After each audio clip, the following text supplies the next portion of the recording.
You can't get out, so you're here for the rest of the day. So welcome to Amsterdam, welcome to the show. Thank you for finding this room. It's kind of tucked around the back, but we've got lots of good stuff for you, so thanks for making the effort to find us. So my name's Tim Green, and I'm a UK journalist. I've been writing about mobile for hundreds of years, and the last couple of years kind of focusing a bit more on mobile payments. It's a hugely confusing area, but it's very, very exciting because of all the implications of making mobile payments something we can do from our phones.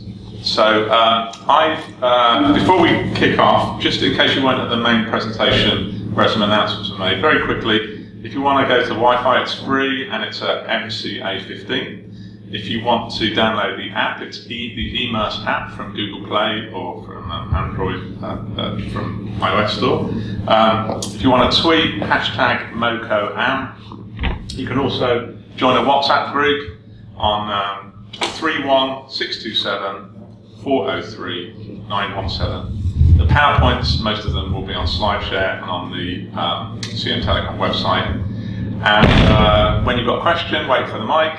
And some of this stuff will be recorded, so smile, because you might be on video at some point. And I'm going to get on with it. So I've got a very, very quick whiz through the world of mobile payments as I understand it. Now, some of you will know some of this stuff.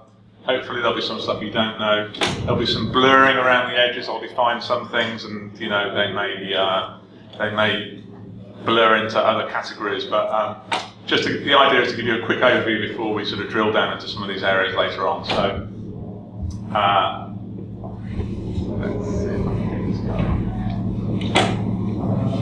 Right, okay.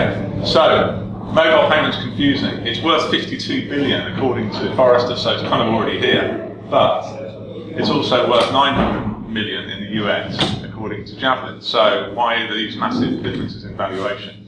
Well, it's because, as you probably know, if you're paying for stuff on your mobile through an app or a site, we're all doing it. It's a huge business.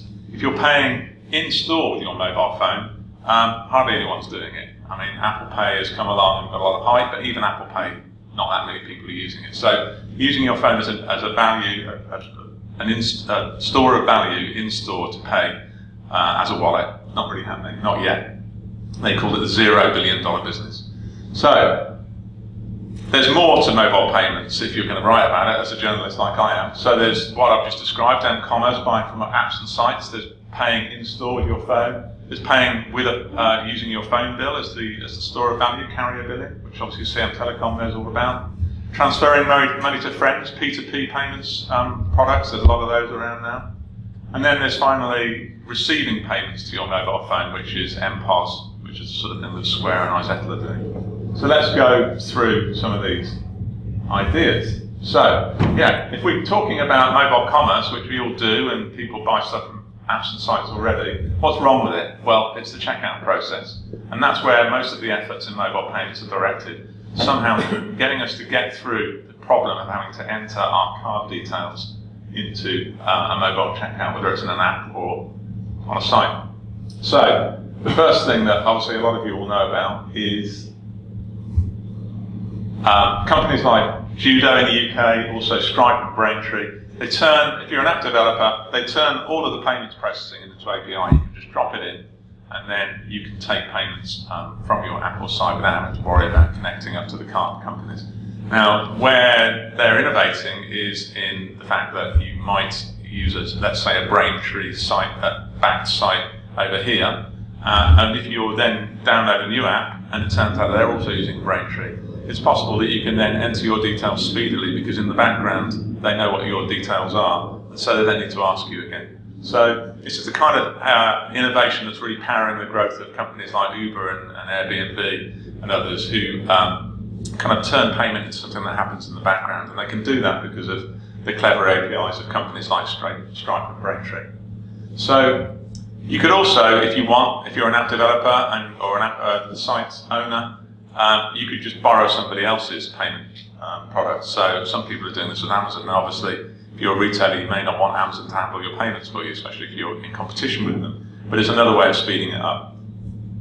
You could turn a lengthy payment card form into a QR code. So there's lots of little startups, like there's a company in the UK called Paddle, but there's also all these other companies. SecureMe is getting a lot of publicity at the moment. Seamless is another one. They turn all of your payment menu into a barcode, and if the consumer has the app downloaded, when they see the barcode at checkout point, they can just scan it. They've already assigned all their card details and address details to that app, so then they can just check out with a scan. They don't have to enter any more details. Obviously, the problem there is getting retailers to buy into it when you have a proprietary app that you're expecting consumers to pay to download. Another way of getting your credit card or debit card details onto a phone is by taking a photo of them. So this is a big thing in the US now, especially with checks. You can take a photo of your check and just send it off, get it to registered to your bank. But companies like Jumio license out technology that lets you take a photo of your card, and then you've instantly populated your menu with card details. And obviously, this is something Apple supported with Apple Pay as well.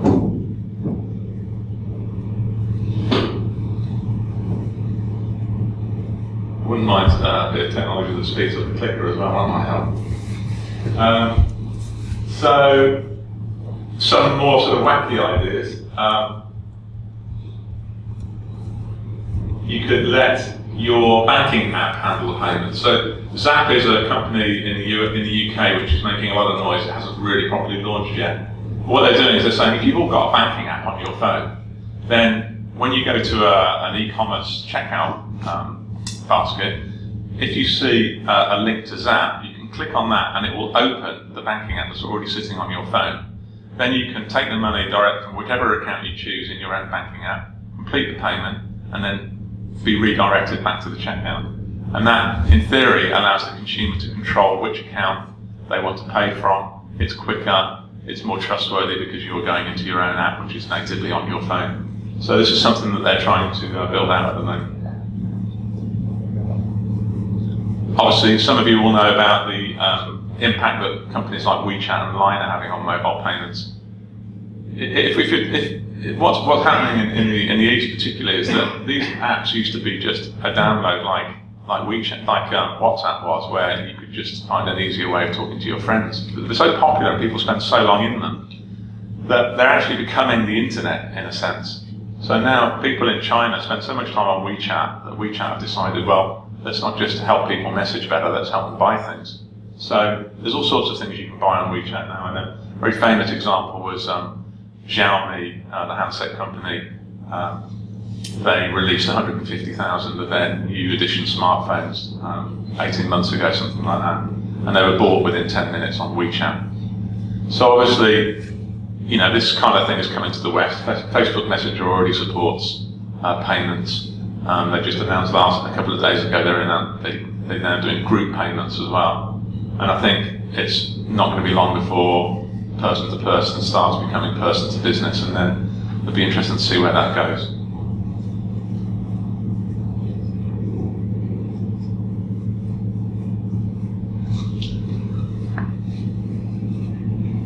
Right, so social payments.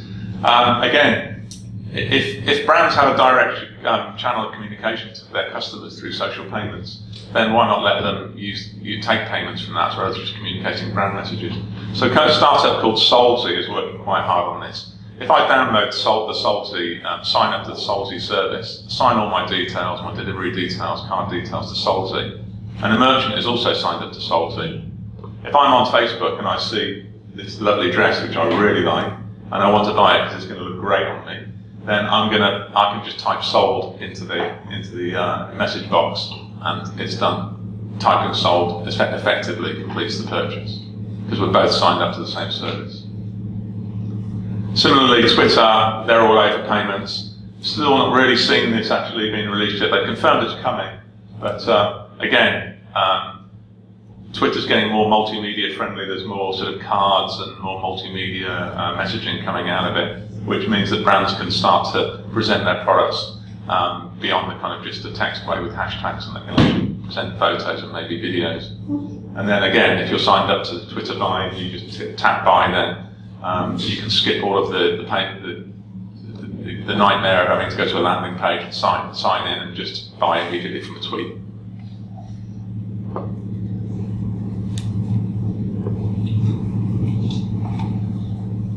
this isn't really a payment product, but it's a kind of mobile commerce product, which is interesting, which is take a photo of something, use photo recognition to actually be routed to a checkout page for that product, and then instantly buy it. And a company called Slice, which I think is Canadian, it seems to be the one that's got the momentum here. But there's also these products to Hunt, Amazon Firefly tried to do it on their handset, obviously that died a bit. ASAP 54 in the UK, so quite a few companies now looking at this kind of Shazam style process for making payments.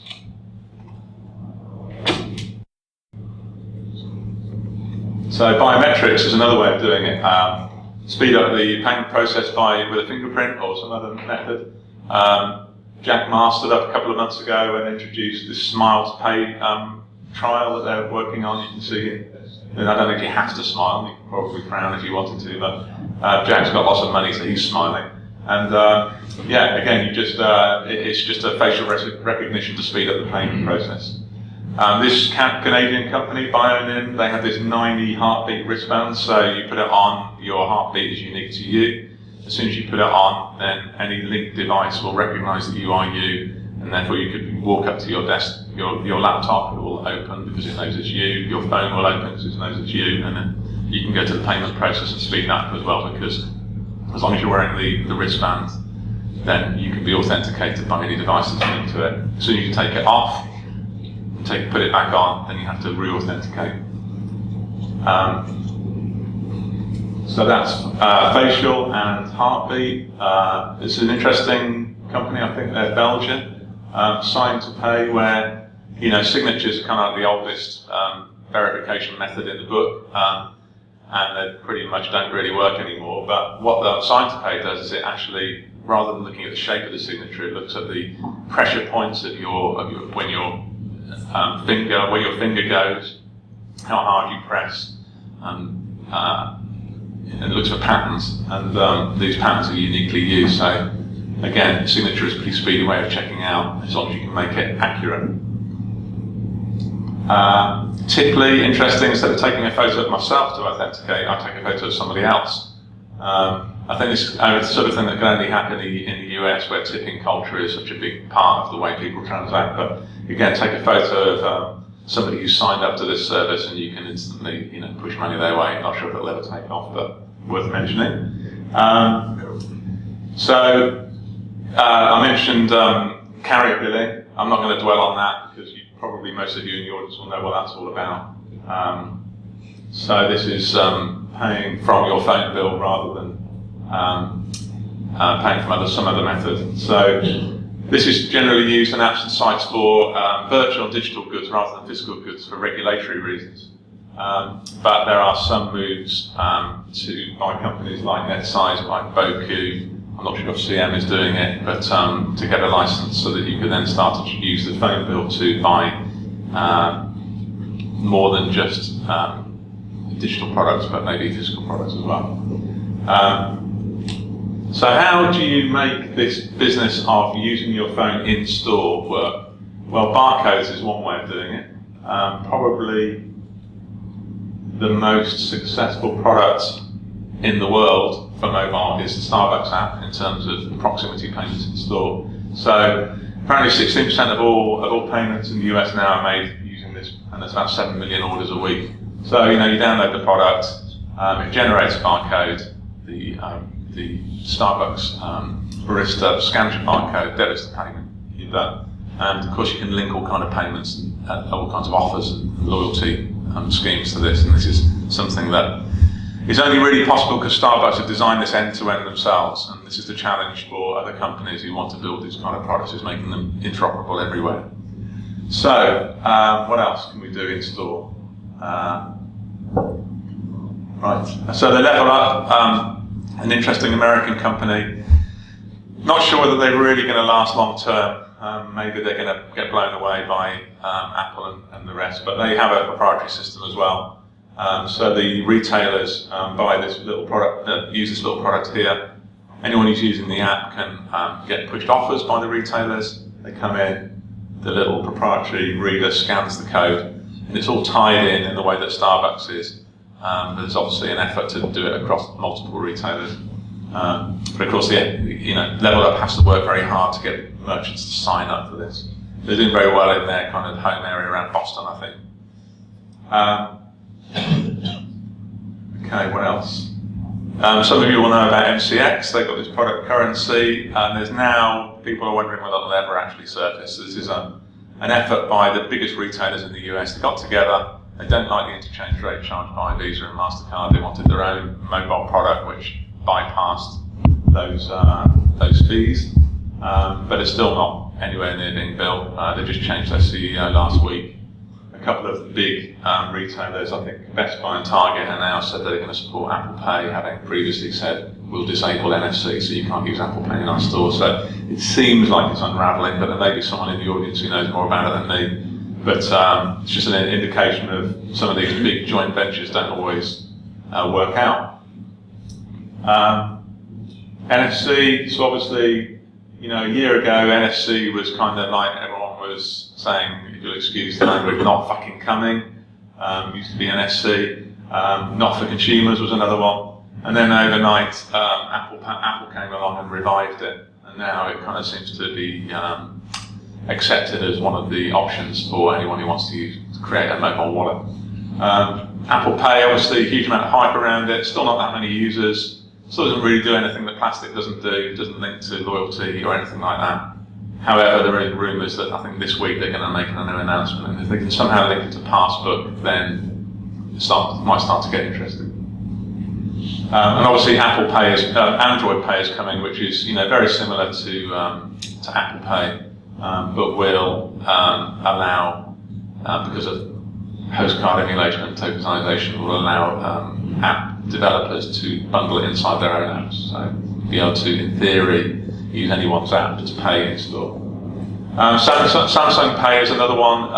Uses NFC, but they bought this company called LoopPay, and LoopPay found a clever way of letting you tap your phone on even a MagStripe reader to sort of simulate that contactless experience. So you can, in theory, tap to pay on a old school MagStripe reader and still pay. So this is what Samsung's big bet was buying this company, because immediately overnight they would have access to so many more merchants.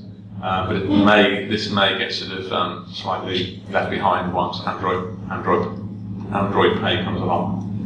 So Pay by Inaudible Sound, this is PowerTag, big UK company with loads of backing. They let you pay by barcode and NFC and all sorts of things, but one of the things they will do is they can listen to an ad and generate the checkout. And so you can be watching TV or YouTube, think I want to buy that, power up PowerTag, it will sniff it out and start the payment process. Pay with your face, where you just walk in and you say, I'm here, I want to pay. Something that Square and PayPal tried. They both closed those projects down. But last week, Google launched this little teaser ad where this very attractive woman with an attractive family walks in and says, I'm here, I'm paying, and then walks out again. So this is something you have to sort of pre-register with the merchant beforehand, but then they can just validate against your face. There's a trusted process on both sides that you can pay. Why not just download an app, and then if the retailer has the same app, you can just press the numbers into a button and pay them. This is something that, like a really obvious idea, but again, it depends on getting merchants to buy in. This is something that Droplet, UK startup, is trying. A few other companies are doing it as well. P2P transfers. So going back to the whole WeChat idea, obviously WeChat let you pay for all sorts of business products, but I'll skip past them, Peter, I'm in a hurry. Payem is, you all know what it is. Payem is a UK process which all the banks can sign up to it, and then once you're signed up to it, then if I'm in my banking app, I can just pay someone else just by knowing their phone number. I don't need their details anymore, because all of our phone numbers are linked to our bank accounts. So I pay you just knowing your phone number. I don't need to know your bank details anymore, and in the background those links are made. PayFriends does the same sort of thing, but it's a proprietary company rather than being linked to the bank, so that's something that you have to download to do, a bit like Venmo in the US. Snapcash who would have thought that a company that does like 6-second self-destructing videos and photos would get into payments, but they have. So now you can pay by Snapchat if you want. Facebook Messenger, you pay your friends for Facebook Messenger, but at some point, will you be able to pay businesses? It's probably coming. And I just mentioned at the beginning about mPOS. iZettle now accept Apple Pay payments. So if you're a little merchant and you're selling jewellery from a stand, someone can come on with a phone and tap the reader to just pay direct to you, and you don't need a Visa or a MasterCard, a Verifone reader or anything like that. All you need is your phone with an app in it, and you can accept that payment.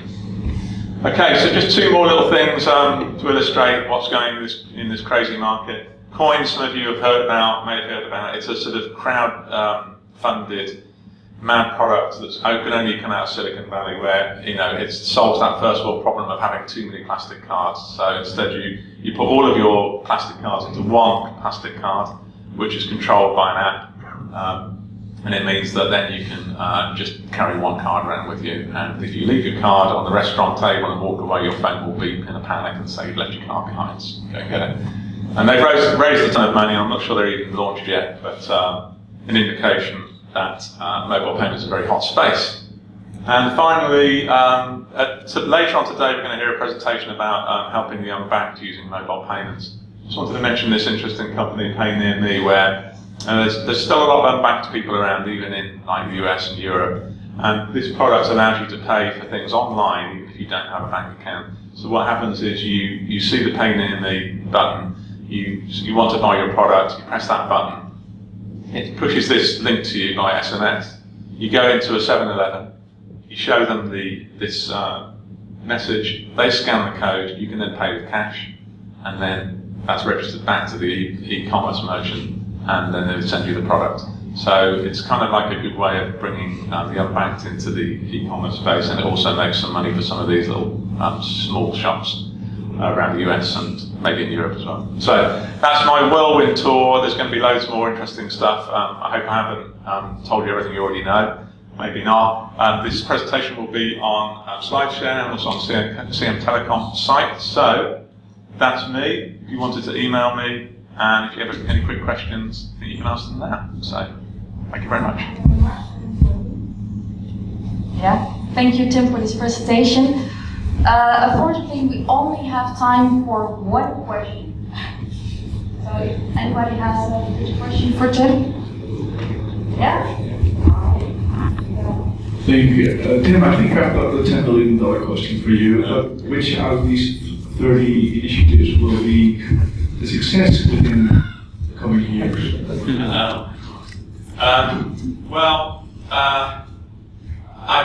I think I'm going to have to duck that question because it's so hard to answer. Because the thing is that a lot of them are complementary products. Some of them aren't, even though I've said it's a tour of mobile payments, some of them are sort of really authentication products.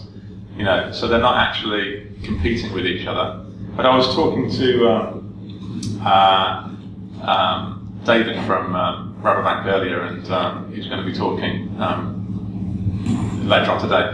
And we were just discussing this idea of making payments invisible, really, embedding payments into every product that we use, whether it's Gmail. I mean, I could have mentioned Pay by Gmail, which is available now. Just click a $sign on your Gmail account, and you can send money that way. And so I think sort of people who are, and I mentioned Uber as well, the fact that you don't think of Uber as a payments product, but if you think about it, you never have to get your card out, you never have to make a transaction, it just happens in the background.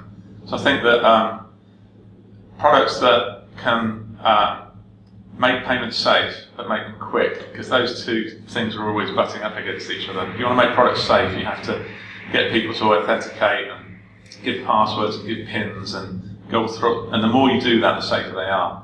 You take those things away, you speed it up, but you make them unsafe. So the race is on to find some way of, closing that loop and making things safe and also speedy, and then they can happen in the background. So that's not really an answer to the question, that's maybe a sort of generic point.